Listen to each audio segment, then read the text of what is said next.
تم سے بچھڑ کے میں نے جانا کہ محبت میں جدائی نہ ہو تو ہم کبھی جان ہی نہیں پاتے کہ ہم کسی سے کتنی محبت کرتے ہیں۔ اس جدائی نے مجھے بتایا کہ تمہارے بنا میری زندگی کچھ بھی نہیں ہے۔ ہر لمحہ بس تم میرے دل و دماغ میں رہے۔ ایک سچ جو میں چاہ کر بھی تمہیں بتا نہ پائی، وہ بتانا چاہتی ہوں۔ اس سچ کو جان کے تمہیں بہت دکھ ہوگا۔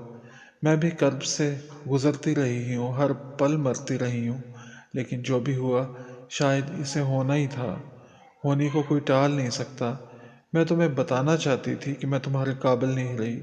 وکی نے میرے ساتھ زبردستی کی، میں خود کو بچا نہیں پائی۔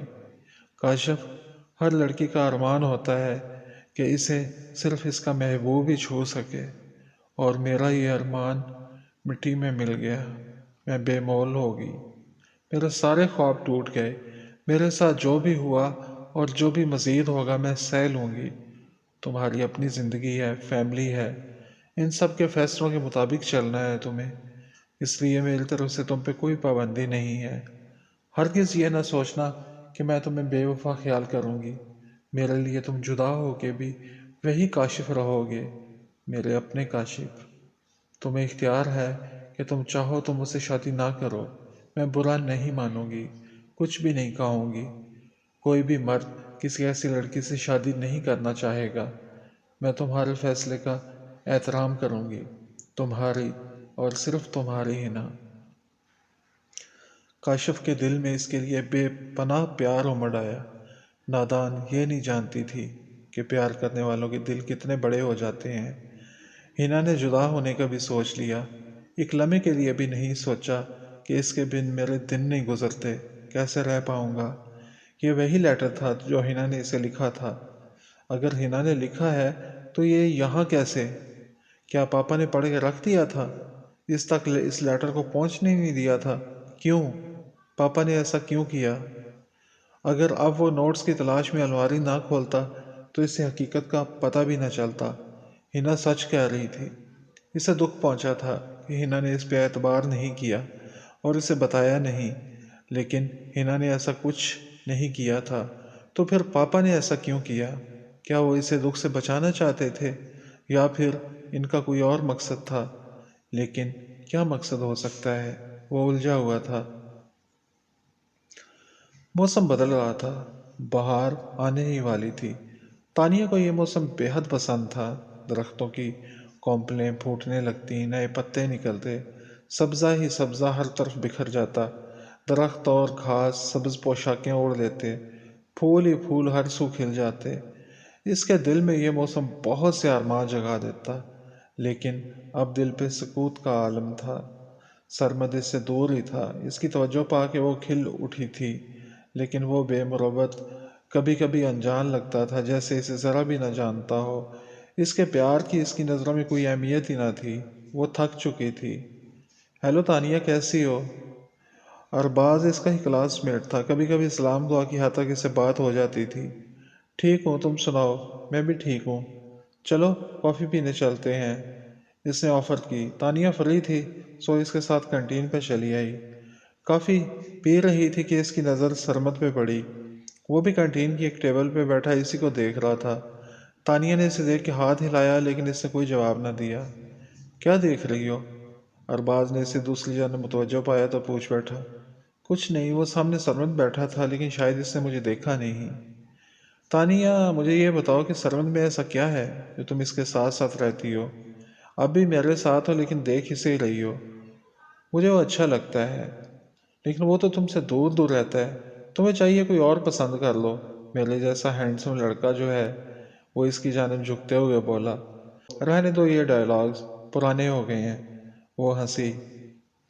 تانیہ، تم سے بات کرنی ہے۔ سرمد اس کے سامنے کھڑا تھا۔ ہاں تو کر لو سرمد، بتاؤ کیا کہنا ہے، وہ اس کی طرف دیکھ کے بولی۔ وہ غصے سے اس کی طرف دیکھ رہا تھا۔ اس سے پہلے وہ کچھ سمجھتی وہ اس کا ہاتھ پکڑ کے اسے کھینچتا ہوا ایک طرف لے گیا۔ سرمد، وہ احتجاج کرتی رہ گئی۔ کیا تماشا ہے یہ؟ وہ غصے سے پوچھ رہا تھا۔ کیا؟ وہ سمجھ ہی نہ پائی، یہ کس لفنگے کے ساتھ بیٹھی تھی؟ کلاس میٹ ہے، اس نے کافی کی آفر کی تو آ گئی، اس میں ایسا برا کیا ہے؟ بڑا اول درجے کا فلرٹ، اور آوارہ، اس کے سائے سے بھی دور رہنا۔ سرمد کیا چاہتے ہو؟ اپنے پاس بھی نہیں آنے دیتے اور دوسروں سے بھی دور رکھنا چاہتے ہو؟ وہ اس کی آنکھوں میں آنکھیں ڈال کے بولی۔ وہ ان نظروں کی تاب نہ لا سکا۔ بیوقوف ہو تم، میں نہیں چاہتا کہ اپنی اسی بیوقوفی کی وجہ سے تم کوئی نقصان اٹھا بیٹھو۔ یہ کیوں نہیں کہتے کہ جیلس ہو رہے ہو؟ میں تمہیں جانتی ہوں سرمد۔ میں کیوں جیلس ہوں گا؟ اپنے دل سے یہ غلط فہمی نکال کیوں نہیں دیتی؟ کیوں ایسے خواب دیکھتی ہو جن کی تعبیر ممکن ہی نہیں؟ تم کیسے جانتے ہو کہ تعبیر ممکن نہیں؟ آنے والے وقت کا تمہیں کیسے پتہ؟ اوکے، جو تمہارا دل چاہے وہی کرو، میں نے سمجھانا تھا سمجھا دیا۔ وہ واپس مڑ گیا۔ وہ اسے جاتے ہوئے دیکھ رہی تھی۔ اس سے خوشی ہوئی کہ کچھ بھی تھا لیکن وہ اسے تکلیف میں نہیں دیکھ سکتا تھا۔ کیا کہہ رہا تھا سرمد؟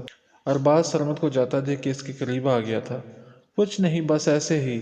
وہ ارباز کو نظر انداز کرتی ہوئی اس جانب چل دی جدھر سرمد گیا تھا۔ شمس الدین مشہور دینی اسکالر تھے۔ آج یونیورسٹی میں ان کا درس تھا۔ اسٹوڈنٹس کی ایک بڑی تعداد ان کا درس سننے آڈیٹوریم میں جمع تھی۔ ہنا بھی شاہین کے ساتھ آ گئی۔ ہال کھچا کھچ بھرا ہوا تھا۔ وہ نوجوان نسل کے پسندیدہ اسکالر تھے کیونکہ وہ فرقہ پرستی کے خلاف تھے، متنازع مسائل کو زیر بحث لانے سے گریز کرتے تھے اور دوسرے علماء کرام کی طرح ایک پل میں کافر ہونے کے فتوے بھی نہیں لگاتے تھے۔ پہلے حمد اور تلاوت کی گئی، اس کے بعد جب وہ آئے تو حال میں خاموشی چھا گئی۔ السلام علیکم محترم خواتین و حضرات اور پیارے بچوں، مجھے آج موقع ملا ہے کہ میں آپ کو کچھ اچھی باتیں بتاؤں۔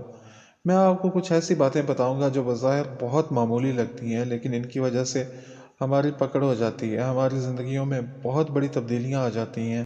آج میں آپ کو زبان اور تکبر کے بارے میں بتاؤں گا۔ انسان اپنی زبان کی وجہ سے بہت گناہ کماتا ہے۔ فضول بولنا ہمیں مصیبتوں میں مبتلا کر دیتا ہے۔ بولتے ہوئے ہم خیال نہیں رکھتے کہ ہماری بات کسی کا دل دکھا سکتی ہے، کسی کو ہمارا دشمن بنا سکتی ہے۔ ہمارا مجموعی رویہ یہی ہے کہ ہم کسی کی 99 خوبیوں کے باوجود ایک عیب نظر آنے پہ اس کی ساری خوبیوں کو نظر انداز کر دیتے ہیں، جبکہ اسلام میں ہے کہ اگر کسی میں ایک خوبی بھی دیکھو تو اس کے 99 عیبوں پہ پردہ ڈال دو۔ ہم تکبر میں مبتلا ہیں۔ تکبر کی کئی اقسام ہیں۔ مال و دولت پہ تکبر، حسب و نسب پہ تکبر، علم پہ تکبر، نیکی پہ تکبر۔ اللہ کو تکبر سخت ناپسند ہے۔ میں بات کروں گا نیکی پہ تکبر کی۔ اپنی اچھائی، اپنی نیکی پہ تکبر کرنا سب سے زیادہ خطرناک ہے۔ ہم خود کو پارسا سمجھتے ہیں اور دوسروں کو برا خیال کرتے ہیں۔ رب ہمیں جو نعمتیں عطا کرتا ہے ہم اپنا حق سمجھتے ہیں اور دوسروں کو اگر کچھ ملتا ہے تو اس پہ حسد کا شکار ہو جاتے ہیں۔ ایک بار حضرت عیسیٰ علیہ السلام چلے جا رہے تھے، ان کے ساتھ ان کے صحابی بھی تھے۔ ایک ڈاکو پہاڑ کی چوٹی پہ رہتا تھا، وہ ان کو دیکھ کے نیچے اترا اور ان کے ساتھ چل پڑا۔ ایک صحابی نے ڈاکو کو دیکھ کے کہا اوہ، جس کا مطلب تھا کہ ہم تو نیک ہیں اور تم ڈاکو ہو، ہماری برابری کرنے چل پڑے ہو۔ اسی وقت جبرائیل حضرت عیسیٰ علیہ السلام کے پاس آئے اور کہنے لگے آپ کے پیچھے 2 آدمی چل رہے ہیں، ان میں ایک مجرم ہے، اسے کہیے کہ تم ایک نئی زندگی کی شروعات کرو، اللہ نے تمہارے سارے گناہ معاف کر دیے ہیں۔ اور دوسرے صحابی کو کہہ دیجئے کہ تمہارے لیے بھی نئی زندگی ہے، تمہاری سابقہ تمام نیکیاں برباد ہو گئی ہیں، اب تم بھی نئی زندگی کی ابتدا کرو۔ تم کون ہوتے ہو کسی کو برا سمجھنے والے؟ کسی برے انسان سے بھی نفرت نہ کرو، ظاہری حلیے پہ نہ جاؤ، باطن دیکھو، کیا پتہ اللہ کو کسی کی کیا ادا پسند آ جائے۔ آج کے دین داروں نے کتنے لوگوں کو نیکی کے تکبر کی وجہ سے بے دین بنا دیا ہے۔ ایک شخص صرف فجر کی نماز پڑھتا تھا، اس کا پڑوسی 5 وقت کا نمازی تھا۔ اس نے اس پہ طنز کیا کہ اسلام میں 5 نمازیں فرض ہیں، 5 پڑھنی چاہیے، تو 5 نمازیں پڑھا کرو، ایک پڑھنے کا کیا فائدہ؟ اس نے فجر کی نماز بھی پڑھنی چھوڑ دی۔ ہمارا رویہ لوگوں کو نیکی سے دور کر رہا ہے۔ کوئی تھوڑی بھی نیکی کرتا ہے تو اسے کرنے دو، اسے حقیر نہ جانو۔ بہت دل نشین انداز تھا ان کا، وہ کھو گئی۔ اچانک اس کے دماغ میں خیال آیا کہ وہ بھی تو یہی کچھ کر رہی تھی، خود کو پارسا سمجھتی تھی، دوسری لڑکیوں کو اچھا نہیں سمجھتی تھی، آج وہ ذلت اور رسوائی کی انتہاؤں کو چھو رہی تھی۔ شاید اسے غرور کی سزا ملی تھی، اتنی چاہت پا کہ وہ خود کو دوسروں سے برتر سمجھنے لگی تھی۔ اسے پتہ ہی نہیں چلا تھا کہ کس لمحے غرور نے اس کے دل میں جگہ بنا لی تھی۔ اب جب وہ آسمان سے زمین پہ گری تھی تو احساس ہو رہا تھا۔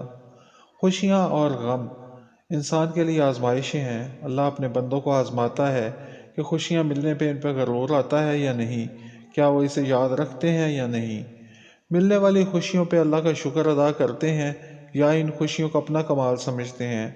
تکبر اللہ تعالیٰ کو ناپسند ہے، شاید اسے اسی کی سزا ملی تھی۔ درس جاری تھا لیکن وہ اپنے خیالوں میں الجھی ہوئی تھی۔ میں رب سے معافی مانگ لوں گی، وہ غفور الرحیم ہے، مجھے ضرور معاف کر دے گا، سب کچھ چھوڑ دوں گی۔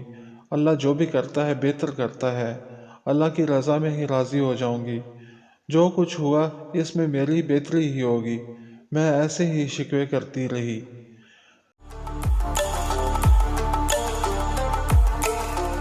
چینل سبسکرائب کر دیجیے گا اور